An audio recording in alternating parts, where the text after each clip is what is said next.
It's kind of interesting, the energetics of it.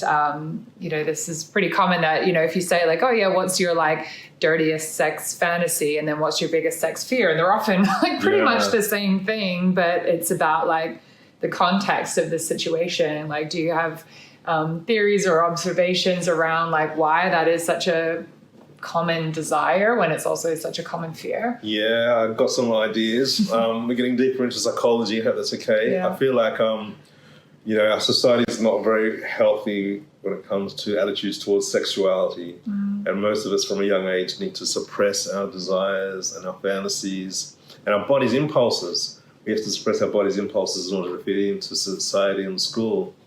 So it's not strictly on gender terms, so that's probably the best way to explain it again. So me as a very horny teenage boy back in the day, it's like, I'm full of lust for my schoolmates, and I just want to like rah, and I just want to like, play. And the rejection of a schoolboy is like constant, just every day in race. And so quickly learned not to approach girls, not to flirt with my schoolmates, because it's just like rejection is too painful at that age. So my sexual fantasy just turned to, well, what if I forced her? So what if I just forced her? And my sexual fantasies often became, if I force someone, they might fight back at first, but eventually they're going to like open up and fall in love with me. And while I was like masturbating as a teenager, I'd like have this fantasy, and so they'd fall in love with me, and I'd orgasm just at that point. And that was like a really common masturbatory theme for me. I'm revealing a lot, so I'm just going to hide my eyes a little bit and take a breath. And it's not strictly on gendered grounds, but again, a lot of women, schoolgirls, your body as a schoolgirl, you were horny and you wanted sex, and maybe you did some things together, maybe dangerous things. I'm not sure, you can talk about that in a moment. But in school, you need to like not be that, because you'll be a slut and you'll be ostracized. And I think a lot of girls don't want to be ostracized, don't want to be called a slut. So even though their body's horny and their body's aroused, so they start to fantasize, well, what if someone forces me to do it? Then I'm not a slut because I didn't choose it, but I still having an erotic or a physical need met. So they often will fantasize without being taken. And that's one of the reasons, one of many. I'm not saying it's the only reason, but yeah. And same with like gay fantasies for a lot of people. If someone's like, I fancy that boy, but I wish I didn't. So they might fantasize about being forced to do something with a boy, or there's lots of nuances, lots of directions.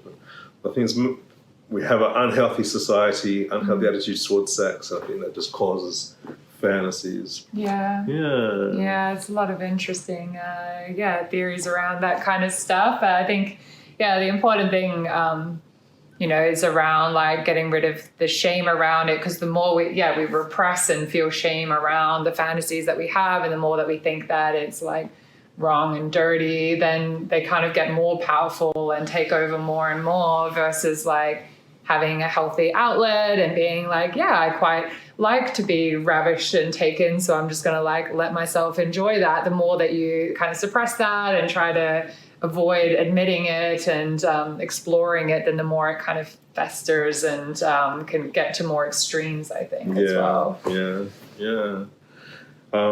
Things fester. We have unhealthy attitudes towards sex in the world, and there's many reasons. I'm just giving you some common examples. We don't want things to fester. We want to blossom. Let's blossom. Yay. Another workshop you have is, what was it, like consent and boundaries will save the world or something? Oh, yeah. That's a good one for like at the start of a sexuality festival. Like Intimate Revolution or Sex Solution or Celebrating Sexuality. They have these sexuality festivals around the world, which you should all go to because they're amazing. I think on the first day you have different consent and boundary exercises. And my one's called Consent and Boundary Saves the World, because it's just like learning how to ask and get the rejection without feeling despondent. So when someone says no to me, it doesn't crush me, and I stop being afraid of the no. And I think that's super powerful. And just learning how to say no, and especially for women who've had their boundaries crossed many times or been brought up to please, learning how to say no with authenticity.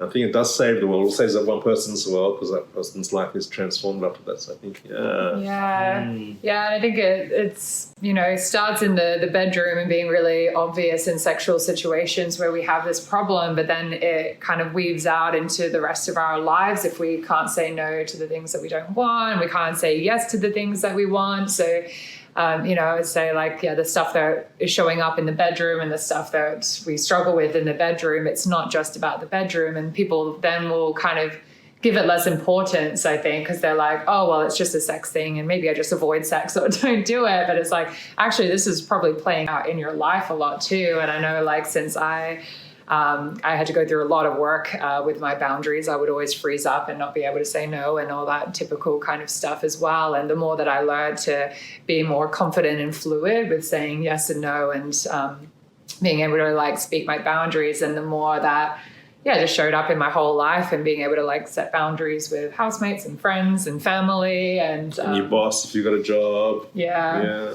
People that have bosses. People that are bosses. People that have bosses. Yeah. Yeah, you're right. Learning how to say no in that situation helps the whole rest of your life. Yeah.